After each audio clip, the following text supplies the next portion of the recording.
আসসালামু আলাইকুম, কেমন আছেন সবাই? আশা করি ভালো আছেন।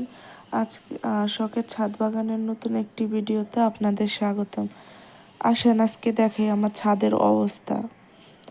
এই যে দেখেন আমার শখের ছাদের কি অবস্থা। সকালবেলায় এসেই ছাদে উঠলাম। কাল রাতে তো প্রচুর বৃষ্টি হয়েছে, তো দেখতে আসলাম কি অবস্থা। এই দেখেন সেই আসামি যে আমার ছাদের এই অবস্থা করছে। পুরো গাছপালা সব খেয়ে একদম শেষ। এটা আমার মুরগি না, আমাদের পাঁচতলা এক ভাড়াটিয়া, উনি মুরগি পালে, ওই যে খাঁচায় বন্দি। তো আহ, এই এটার সাথে অনেকগুলো বাচ্চা আছে ছোট ছোট, তাই এটাকে ছেড়ে রাখছে উনি। তো ওই ঘরের ভিতরেই থাকে, কখনো বের হয় না। আজকে গেছে 2 দিন ধরে দেখি বের হয়। এই পাশে কবুতরগুলো হচ্ছে আমার। তো কি হয়েছে বলি আপনাদের। সকালবেলা ছাদে উঠেই দেখি আমার শখের গাছটা সব খেয়ে একদম মাটি টাটি দিয়ে পুরো ছাদ শেষ। তো এই যে দেখেন কেটে দিছি একদম পাখাগুলি। আপনাদেরকে দেখাবো, দাঁড়ান। কোন কোন দিক দিয়ে ও বের হইছে। দেশি মুরগি তো তাই। এখানে আছে আমার সবগুলো মুরগি, আমারগুলো আবার ভিতরেই থাকে। আমি সবসময় মনে করে দরজা লাগাই দিয়ে যাই, কারণ আমার তো শখের ছাদ, যদি কিছু হয়ে যায় তাহলে খুব সমস্যা। তো এই যে চলেন দেখাই। এই যে ওই যে দেখতে পাচ্ছেন দরজার উপরে একটু ফাঁকা জায়গা আছে, ওখান দিয়ে সে ফ্লাই করে বের হয়ে এসে তারপর এই অবস্থা করছে। আমি সকালে এসে ছাদে পানি দিছি, কোনো গাছ বাদ রাখে নাই, সবগুলার মাটি একদম খুঁড়াই খুঁড়াই নিছে। এখানে আমার একটা গাছ খুব সুন্দর ফুল ফুটছে দেখি আজকে আইসা, খুব ভালো লাগতেছে। এই যে ময়লা ফালাই তো তো ওখান থেকে বাঙ্গির গাছ উঠে গেছে। এই এক গাছ পেঁপে গাছ, তাল গাছের মতো খালি লম্বা হয়, কখনো ফল হয় না। থাক বাবা, কাটি না, এভাবেই থাক। এগুলা হচ্ছে বেগুনের চারা, আর একটু বড় হলে তারপর সবগুলা লাগাই দেবো আলাদা আলাদা করে। এখানে একটা ছোট্ট বরবটি গাছ হয়েছে, এটা হচ্ছে আঙুর। আর এখানে আমার একটা লেবু, দেখেন মাশাল্লাহ কি বড় হয়েছে, আল্লাহর রহমতে প্রচুর বড় হয়েছে।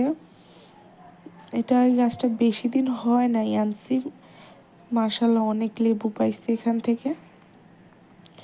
এই যে আমার মরিচ গাছটা, মরিচ গাছের কি অবস্থা দেখেন, ফুল হয় কিন্তু ফল হয় না, এই এক সমস্যা। আমার বাগান বিলাস গাছ, ছাদে বা নিচ থেকে ছাদের এই গাছটা দেখতে খুব সুন্দর লাগে, ভীষণ সুন্দর লাগে। এখন তো ফুল কম আছে, অন্যান্য সময় আরও অনেক ফুল হয়।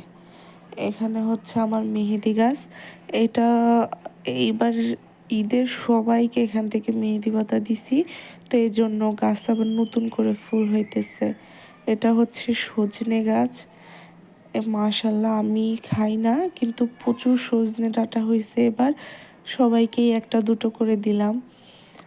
এখানে আছে করল্লা গাছ। আর এই যে দেখেন আমার ছাদের এখানে একটা পটল গাছ ছিল, আপনারা আগের ভিডিওটা দেখে থাকলে দেখবেন। এই গাছটা আমি চিনতাম না, কিন্তু একটু বড় হওয়ার পরে দেখা চিনতে পারছি যে এটা পটল গাছ ছিল। তো এটা এই যে সব একদম খেয়ে মাটি, আমার আগের ভিডিওতে দেখলে দেখতে পারবেন যে এই গাছগুলো কতটা সুন্দর ছিল। ছাদে সবগুলা গাছ একদম খেয়ে শেষ করে ফেলছে। যাক বাবা, উড়ে যে চলে যায় নাই তাই ভালো। ছাদের ভিতরে বসে বসে আমার গাছগুলা শেষ করে ফেললো। মাশাল্লাহ এবার দেখেন কতগুলা কম মালটা ধরছে গাছে। এই মালটাগুলো খেতে খুবই সুস্বাদু হয়, খুবই ভালো লাগে খেতে। আমার মেয়ে ওখান থেকে আমাকে ডাকতে ডাকতে বলতেছে, ভিতরে ঢুকে বসে আছে, খরগোশে খাওয়াবে, তো ঘাস দেওয়ার জন্য।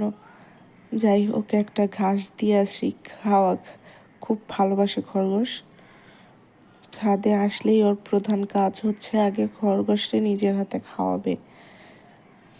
দেশি মুরগিগুলোও জানেন প্রচণ্ড ঘাস খায়, ঘাস বলেন পাতালতা বলেন খায়। এখানে তো আর পায় না। দেশ গ্রামে তো দেখি মানুষ মুরগি ছেড়ে দিলে সবাই বাহির থেকে খেয়ে আসে, খাইতে পারে, কিন্তু এখানে তো পারে না। চলেন ওদেরকে একটু খাবার দেই। ওদেরকে সকালবেলা এক দফা খাবার দিছি, তো ওদেরকে এখন দিব হচ্ছে থানকুনি পাতা। ওরা কি আনন্দ করে মজা করে পাতা খায়, চলেন দেখবেন। এখানে আমার মেয়েও দিচ্ছে একটু ঘাস,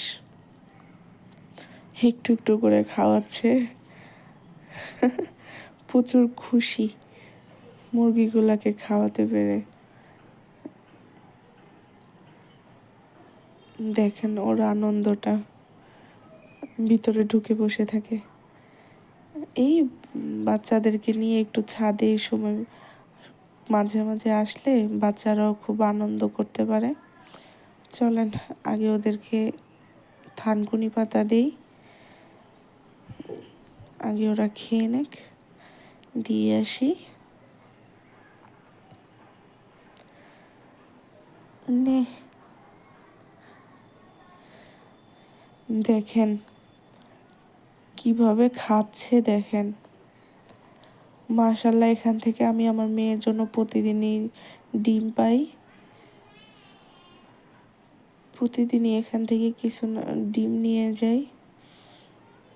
ওই ছোট লাল মুরগিটা দিয়ে তাতে বসছিল, তো এখন তো বৃষ্টি হইতেছে, এই জন্য কুছে আসছিল, এখন আর বসাই নেই।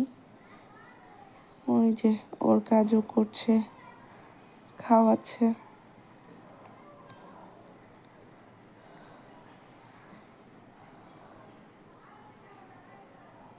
দেখেন,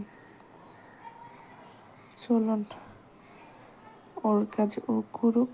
আমার আজকে সবচেয়ে দুঃখের জিনিস হচ্ছে আমার গাছগুলার কি অবস্থা করে ফেলছে। এটা দেখেই ছাদে আসার পর সকাল সকালই মনটা খারাপ হয়ে গেল। আজকের মতো ভিডিওটা এখানেই শেষ করছি।